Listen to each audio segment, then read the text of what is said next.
Hey everyone, I'm Caitlin with ClassDojo, and today I'm going to introduce you to ClassDojo and give you a few of my tips to help get you started.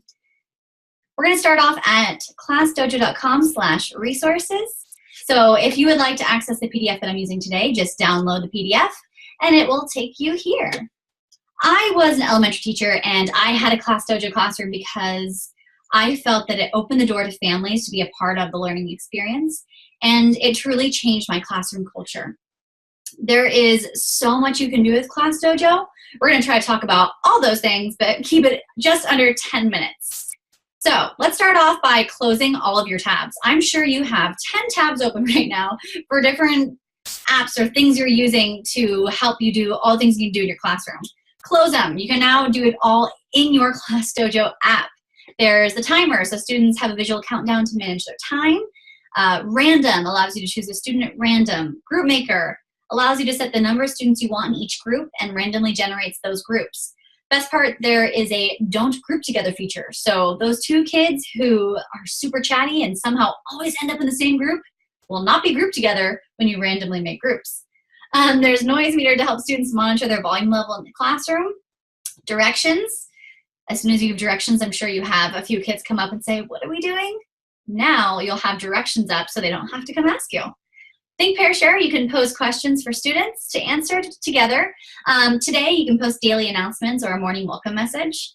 And I think my favorite is music. There's two stations. Active, which is more upbeat, and Focus, which is kind of a more on task station, great for independent working time.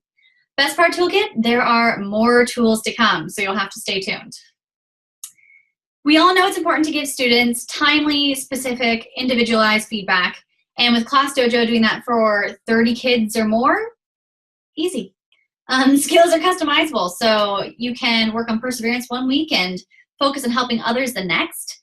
My class, we did a class meeting every Monday, and together we would talk about how the week went and what we wanted to work on. And we would actually edit our feedback boards based on what students felt what they needed to work on for the week. And it really allowed them to take some ownership of what the whole class is working on. Being able to customize feedback awards is amazing because you can customize them to match your PBIS initiatives. So if you're doing PBIS school-wide, you can share a class to the whole school. Those teachers import those same skills, and everybody's on the same page awarding the same feedback skills. What's great is you can also add a note to any feedback award so parents know the why behind any feedback given. I'm really excited about student stories because I'm a big fan of digital student portfolios. I love portfolios. I'm just not a fan of keeping track of all the paper. So now let's make it all digital. Students have more ownership of their learning, and they can instantly share and celebrate their work. There's journal entries. They can take videos up to 8 minutes. They can upload videos like other projects they're working on. They can draw within student stories. They can take a photo and then draw on top of it. That's awesome. Take a picture of an insect and label the parts. Or let's say we forgot to make copies of that worksheet. You can actually have students take a picture of that worksheet and draw right over it. No copies needed. There's also voice notes, great for pre-emergent writers, and then stickers and frames. So having students be able to upload their work allows me to first understand what my student knows. And once I approve that post to their student's story, parents can instantly see what their student is working on, what they feel confident about, what they're celebrating, or what they are working towards. So when conferences come around and you need that concrete piece of evidence to show the parent, you have this wonderful student story that has all their work and shows a progression of learning. Amazing. Another favorite thing of mine is the social emotional videos and activities. Not only does it introduce you to Mojo and Friends, you get to have a set of videos about growth mindset, empathy, so much more that brings the learning to life, and there's activities that take the learning full circle. So you can find these videos and activities at ideas.classdojo.com, and there are even discussion guides. So although they're working on it in class and they're working towards a growth mindset in the classroom, they can take those discussion guides home and take that learning home. So whatever they're working on, their parent knows, oh, working on growth mindset, let's see how we can apply that at home. For me, communication is key. I love that I can instantly communicate with parents and never gave out my cell phone number. I can share photos and videos and files in one feed on ClassStory. So parents are a part of your classroom. They're part of your classroom community. Some parents can't make it to, the class party or volunteer in class, or maybe their student's getting an award, but they're working that day. This is a great way to bring them into the classroom. Here's a picture of the science experiment we did. Here's a video of your student receiving an award. The ClassStory is a great way for parents to be a part of your classroom, and they may not even be there. For example, when I took my students to the Monterey Bay Aquarium for a field trip, I was able to post photos and videos along the way, and those parents who couldn't come felt like they were a part of that experience and got to talk with their students about it later. There's also messaging. You can message an individual parent or a group of parents or the whole class.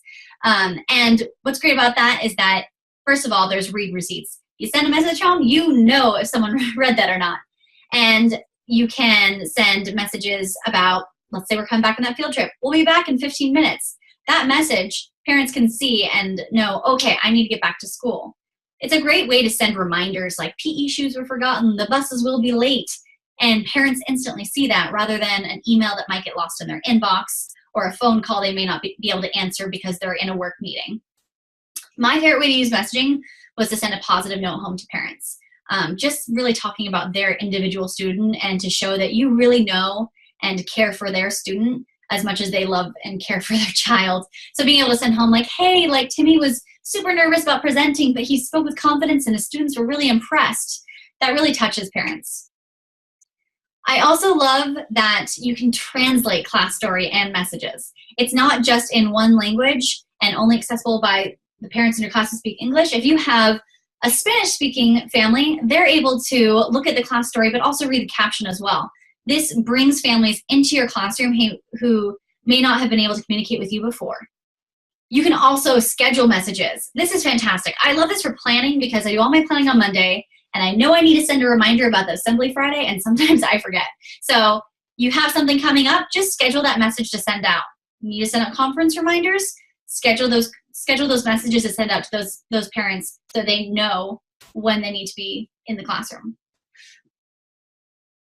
I could go on for days about messaging and about communicating with parents, but let me take it school-wide. So SchoolStory is a lot like ClassStory, but it goes school-wide. So imagine your school leader taking a picture at a school-wide event, an assembly, taking a video, and posting that to SchoolStory. Every connected parent is going to be able to see that and feel part of this school-wide community.